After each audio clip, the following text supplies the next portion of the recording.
NBA fans, welcome back. This is another episode of an NBA playoff preview. This time it's between the Nets and the Celtics, the 2-7 matchup in the Eastern Conference. It's the divisional matchup. It's the friendly foes. It's the I don't know. Let's get into it. Like the video, subscribe to the channel, join the family, join the community, drop comments below. Let's talk basketball. I'm excited for the Sixers game. That's the only thing that's been on my mind. I'm taking off work on Sunday. I don't care if someone picks up my shift. I'll quit. I don't care. I'll die for the Sixers. Let's get into it.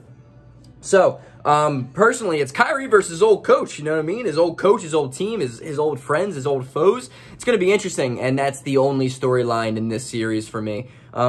Personally, I want to get into the Nets first. Let's talk Nets. Let's talk their big three. Pros, obviously.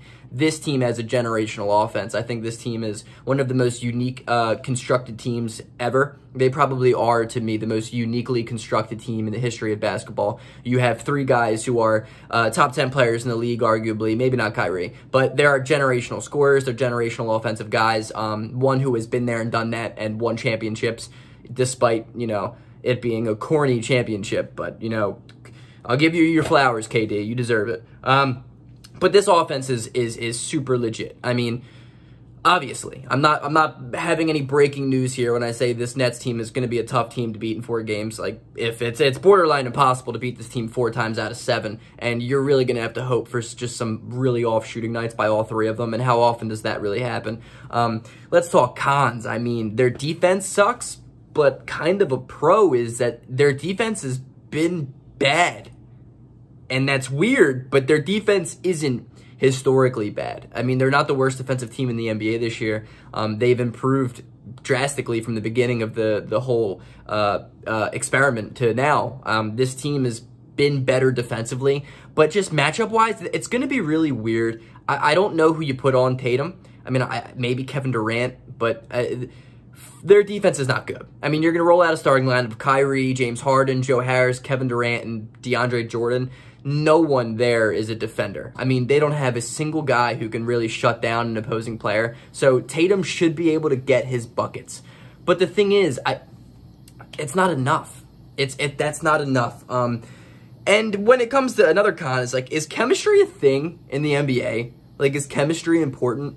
I would like to think, yeah, it's really important. Like, teams should be able to go through adversity together. But, like, if the Nets win a championship this year, there's a statement to be made that maybe chemistry just means nothing. Maybe you just put together the most talented offensive players and they win, you know? And that would suck for the league, I think. And that would suck as a viewer for sure, because there's just going to be so much turnover after each season. All these guys getting traded and dudes spending 1 years on different teams, getting bounced around just to win a championship. It's like trying to find the right formula. I don't know. I don't know what that means for the league. That's not in this video, though.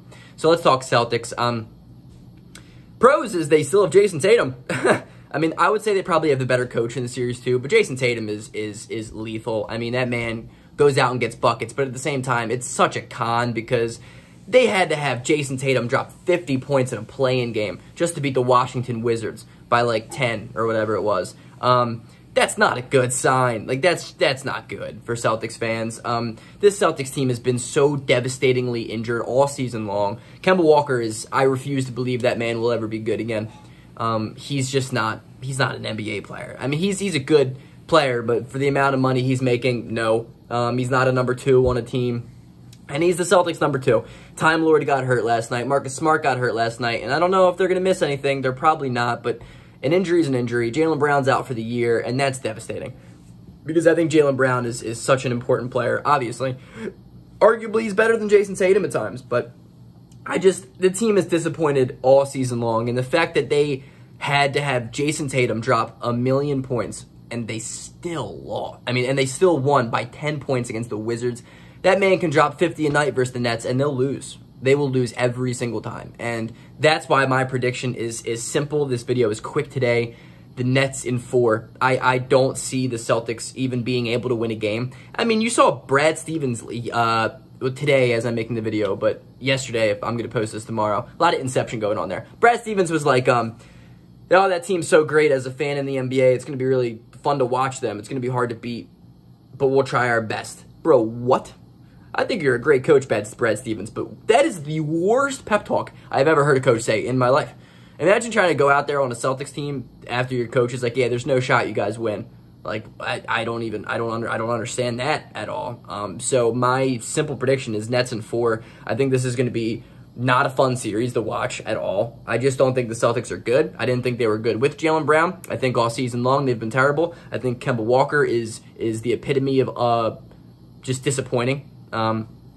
I don't think their defense is good. Their offense relies way too heavily on Jason Tatum, and Tatum can give you 40 a night against the Nets, and you'll still lose because your defense is just not going to be able to contain 3 guys who are better than anybody on your team.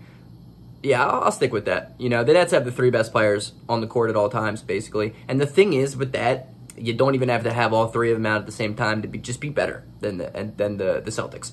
Joe Harris is going to have a big, vital, important role in this playoff run for the Nets. I don't see the Nets losing a single game against this Celtics team. So, Nets in 4.